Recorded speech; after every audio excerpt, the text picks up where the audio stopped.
लक्ष्मी बस पर बे आहार केन्द्र पाली आहार केन्द्र नाम रंग बदलाई देव बीजेपी सरकार। पुराणा कांतरे रंग मारी बाहा बाहा नेबाकू चाहूची बीजेपी। नवीन करिथिबा कामकू नाम रंग परिवर्तन करुछि मोहन सरकार। आज्ञा सबुठु चर्चार विषय पलटि आहार केन्द्र। एबे खबर आसुची जे आगकू बंद हेबनी आहार योजना।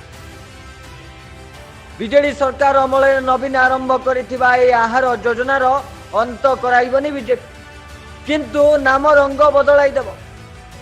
अभ्यासगत प्रकृति भावे नवीनकर सबु कामर नाम रंग बदलाई बीजेपी बाहा बाहा नेउ।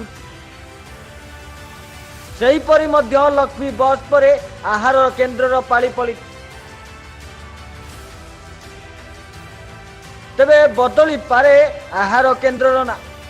जोपरी लक्ष्मी बस नाम रंग बदला गला सेहीपरि आहार केन्द्र मध्य रूप रंग नाम सबु बदली दिबो। आहार योजना बंद करा जीवन कहिसंती नगर उन्नयन मंत्री। आहार प्रति लोकंक आग्रह रही सेति प्रति गुरुत्व दिया जाइछि बोली कहिसंती मंत्री कृष्ण चंद्र महापात्र। गुरुवार कैपिटल हॉस्पिटल आहार केन्द्र परिदर्शन करने को पहुंची नगर उन्नयन मंत्री कृष्ण चंद्र महापात्र। यही अवसर में घोषणा करिसंती मंत्री। मंत्री कहिसंती जे बंद करा जीवनी आहार केन्द्र। तेबे आहार केन्द्र ना परिवर्तन नहीं परवर्ती समय समीक्षा हेब। मंत्री कृष्ण चंद्र पात्र आहार केन्द्र बोली समीक्षा करने सह सेठारे टोकन काटी निजे लोकंक सह बसी खाद्य खाइतिले।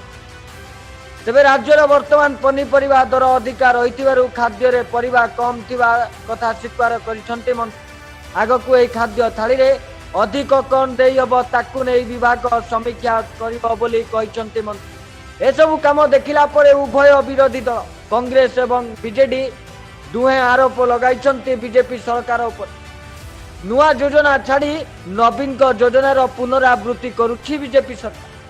बीजेपी पाखरे जेमिति नुआ योजनार आइडिया नाही।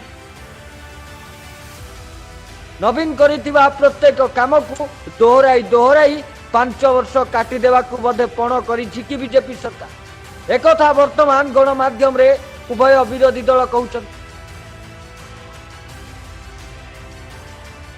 Bureau report news alert 24x7।